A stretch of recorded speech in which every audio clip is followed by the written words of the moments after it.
தேசிய கல்விக் கொள்கையை வந்து அவங்க லெட்டர் எழுதுனது ஆஹ், குறிப்பா வந்து சிவதாஸ் மீனா வந்து பேஸ்ட் ஆன், அதாவது கமிட்டி வந்து நாங்க ஃபார்ம் பண்றோம். அந்த கமிட்டியினுடைய அடிப்படையில 2024-25 ஆண்டினுடைய தொடக்க காலத்தில் நாங்க உங்களுக்கு சைன் பண்றோம். அதனால 3வது 4வது தவணையை ரிலீஸ் பண்ணுங்க அப்படின்னு போட்டிருக்காங்க. அப்போ நாங்க என்னைக்கு சைன் பண்றோங்கிற முதல் கொண்டு அவங்க அந்த தேதியை வந்து அவங்க நிர்ணயிக்கிறாங்க அந்த லெட்டர்ல. சரி. அப்போ அதனாலதான் அவங்க வந்து என்ன சொல்லிட்டாங்க, சென்ட்ரல் கவர்மெண்ட்ல நீங்க ஒப்புதல் கொடுத்துட்டு இப்ப ஏன் நீங்க பின்வாங்குறீங்க? இதேதான் வந்து அதிமுகவும் அதை வந்து எடுத்து சொன்னாங்க. இப்ப இவங்க சொல்ற மாதிரி நாங்க கமிட்டி அமைக்கிறோம், ஆனா அந்த கமிட்டியினுடைய முடிவு பேஸ் பண்ணி நாங்க டெசிஷன் எடுக்கிறோம் சொல்லியிருந்தா அப்ப என்ன சொல்லியிருக்கணும்? Based on the committee we will decide or evaluate whether to accept or sign this memorandum of understanding சொல்லிருக்கணும். சரி, ஓகே. அப்ப அந்த மாதிரி சொல்லாம நாங்க based on the committee we will sign the memorandum of understanding at the beginning of the academic year 2024-25 தான்.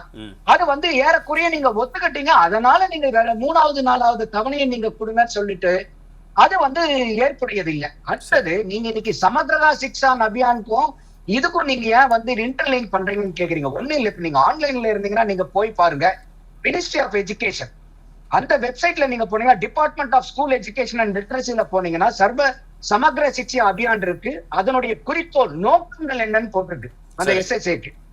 அதுல அவங்க சொல்லக்கூடிய முதல் நோக்கமே என்னன்னா, தேசிய கல்விக் கொள்கை ரெக்கமெண்ட் பண்ணக்கூடிய அந்த பரிந்துரைகளை பூரா கொண்டு வர்றதுதான் இதனுடைய கொள்கை. அந்த எஸ்எஸ்ஏனுடைய நோக்கம்னே சொல்றாங்க. நீங்க ஒரு நோக்கத்துக்காக ஒரு அமௌண்ட் கொடுக்கும் போது அந்த அமௌண்ட் வேணும்னா அந்த திட்டத்தை நீங்க செயல்படுத்தினீங்கன்னா தான் கிடைக்கும். செயல்படுத்தாம நீங்க கொடுங்கன்னா எப்படி கொடுப்பாங்க? தேசிய கல்விக் கொள்கை ஏத்துக்கிறது ஏத்துக்காதது மாநிலத்தினுடைய உரிமை, அது யாருமே வந்து மறுக்க முடியாது. இப்போ ஒட்டுமொத்தமாவே இதுக்கு முன்னாடி தேசிய கொள்கை இப்ப காங்கிரஸ் இவ்வளவு தூரம் சொல்றாங்க, அவங்க வந்து இந்திய கட்டாயமா வச்சிருந்தாங்க. சரி. அந்த மாதிரி இருக்கும்போது நம்ம ஏத்துக்கவே இல்லை, நமக்கு தேவையில்லை அப்படின்னு சொல்லிட்டோம்.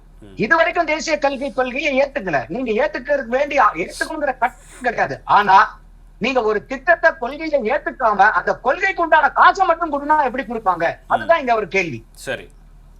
சோ அப்ப அது வந்து இன்னைக்கு அதுல இந்தி திணிப்பு இந்தி திணிப்புன்றாங்க. அதுல எந்த விதமான இந்தி திணிப்பும் இல்லை, ஏதாவது ஒரு இந்திய மொழி, அவ்வளவுதான். சரி, ஓகே. அதுல வந்து அவங்க வந்து பொலிட்டிக்கல் மைலேஜ் எடுக்க பார்த்தாங்க.